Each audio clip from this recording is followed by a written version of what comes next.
Bismillahirrahmanirrahim. Assalamualaikum warahmatullahi wabarakatuh. Pada kesempatan ini saya akan menjelaskan materi pertumbuhan dan perkembangan pada tumbuhan yang sudah masuki pertemuan yang kedua. Pada materi ini saya akan sampaikan beberapa hal, bahwa untuk materi kelas 12 itu kita selesaikan hanya pada semester ini. Jadi kita hanya belajar selama kurang lebih 6 bulan. Karena di tahun 2021 anak-anak sekalian akan dijajali dengan berbagai tes, uji coba, bahkan simulasi untuk menghadapi ujian sekolah. Jika tidak ada perubahan, maka Anda hanya akan mengikuti ujian sekolah. Sedangkan ujian nasional berbasis komputer atau yang dikenal dengan MBK mulai tahun 2020 ditiadakan. Olehnya itu, untuk seluruh materi kelas 12 itu akan kita usahakan diselesaikan dalam kurun waktu 6 bulan. Sehingga proses pembelajaran mungkin akan kita mencari materi-materi atau konsep-konsep yang penting yang berhubungan dengan persiapan Anda untuk menghadapi ujian tersebut. Sehingga KD yang ada kita akan kita akan persingkat sehingga seluruh KD itu bisa selesai pada semester ini. Baiklah, kita masuk ke materi pertumbuhan dan perkembangan pada tumbuhan. Sebagaimana yang kalian sudah baca di literatur yang saya kirimkan, termasuk pada video pembelajaran, maka materi pertumbuhan dan perkembangan ini sesungguhnya adalah materi yang harus ada prakteknya, tapi dalam kondisi seperti ini saya pikir agak sulit kita lakukan. Jadi kita hanya akan memperhatikan beberapa tayangan saja atau video, mungkin berupa video yang hasil praktek atau berupa animasi. Jadi pertumbuhan dan perkembangan seperti yang Anda sudah ketahui bahwa itu merupakan satu badan, satu tubuh yang bekerja pada makhluk hidup atau pada tumbuhan. Jadi pertumbuhan itu berjalan bersamaan dengan perkembangan, jangan dipisahkan. Hanya secara teori kita harus bisa pisahkan pada saat kapan disebut pertumbuhan, pada saat kapan disebut perkembangan. Secara teori pertumbuhan adalah proses pertambahan volume yang tidak bisa kembali lagi. Dia akan tumbuh terus. Itu yang disebut dengan pertumbuhan. Maka diistilahkan dengan irreversible. Sedangkan perkembangan itu adalah pendewasaan tumbuhan atau terspesialisasinya sel-sel menjadi sel yang dewasa, jaringan yang dewasa, organ yang dewasa, sehingga memiliki fungsi dan peran tertentu. Pada prinsipnya antara pertumbuhan dan perkembangan itu adalah satu.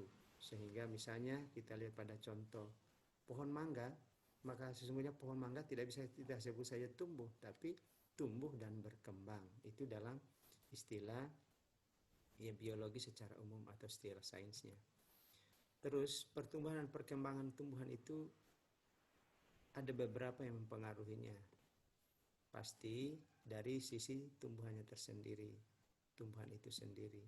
Jelas ada komponen-komponen yang mempengaruhinya.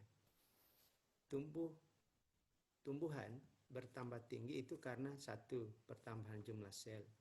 Yang kedua, pertambahan komponen-komponen seluler dan adanya diferensiasi sel.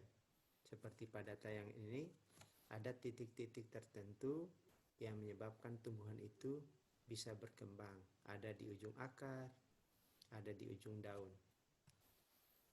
Perkecambahan adalah langkah awal yang dilakukan oleh tumbuhan untuk bisa tumbuh dan berkembang.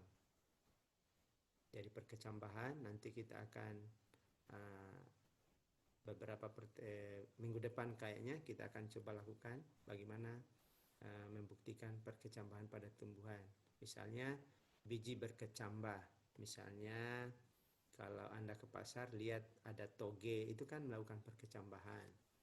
Ada proses fisika di sana. Perkecambahan, ada istilah perkecambahan epigeal. Perkecambahan epigeal itu seperti ini, akarnya ke bawah. Ada perkecambahan yang lain namanya hipogeal.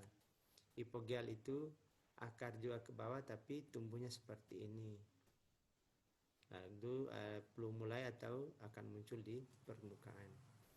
Jadi istilahkan perkecambahan di bawah tanah. Kalau yang tadi yang epigeal itu perkecambahan di atas tanah. Ini kecambahnya tumbuh di atas tanah.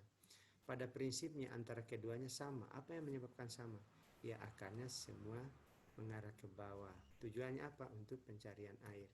Itu ada kaitannya dengan faktor pengaruh pertumbuhan. Kita akan masuk ke materi yang ini. Faktor yang mempengaruhi pertumbuhan ada namanya faktor dalam. Faktor dari dalam tumbuhan itu sendiri. Dan ada faktor yang dari luar, yang berasal dari luar tumbuhan itu sendiri. Jadi untuk berkembang dan tumbuhnya tumbuhan dipengaruhi oleh beberapa faktor, yaitu faktor dalam dan faktor luar. Faktor dalam itu adalah gen. Faktor yang keduanya adalah hormon. Hormon itu ada banyak. Kemudian ada faktor luar, yaitu makanan, air, suhu, kelembaban, dan cahaya. Ini biasanya kita lakukan penelitian. Untuk yang faktor luar, biasa kalau waktu SMP ada guru yang menyuruh Anda untuk membuat kecambah. Itu adalah penelitian tentang faktor luar. Kalau penelitian tentang faktor dalam untuk di kalangan SMA itu masih sangat kurang dilakukan. Untuk tumbuh dan berkembang tumbuhan, faktor luar yang pertama pengaruh itu adalah makanan. Kalau di sini tadi ada makanan, ada air, ada suhu, ada kelembaban, dan ada cahaya. Faktor berikutnya ada cahaya. Cahaya itu sangat mempengaruhi pertumbuhan tanaman. Misalnya ada cahaya yang lebih banyak siangnya, ada cahaya yang lebih banyak malamnya, ada yang terbagi. Itu memiliki pengaruh yang berbeda-beda. Ada istilah, makanya ada istilah dalam teori, ada tumbuhan hari pendek, ada tumbuhan hari panjang. Maksudnya harinya sangat pendek, berarti lebih panjang malamnya, itu juga berbeda-beda. Kemudian cahaya itu biasa kalau Anda praktik di SMP, ada tanaman disimpan di tempat yang bercahaya, ada di tempat gelap. Itu juga merupakan salah satu pengujian untuk faktor luar. Berikutnya kita masuk ke faktor dalam. Faktor dalam itu bisa dilihat di sini. Ada pengaruh dari auksin. Ya, misalnya pengaruh auksin terhadap pembentukan akar pada stek bisa. Auksin itu adalah salah satu hormon yang ada di ujung akar, ujung batang, ya.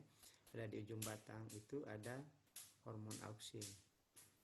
Kemudian kita melihat faktor dalam yang lain, auksin, ada giberelin, ya. Ada sitokinin, ada asam absisat, ada gas etilen. Itu adalah faktor-faktor dalam yang berpengaruh. Tadi itu faktornya salah satu contohnya tadi hormon auksin. Ya. Kemudian saya ingin sampaikan bahwa dari beberapa faktor yang singkat tadi yang saya sampaikan, anak-anakku sekalian tinggal menambah penjelasannya pada referensi yang sudah ada. Saya kira demikian. Saya akhiri. Wassalamualaikum warahmatullahi wabarakatuh.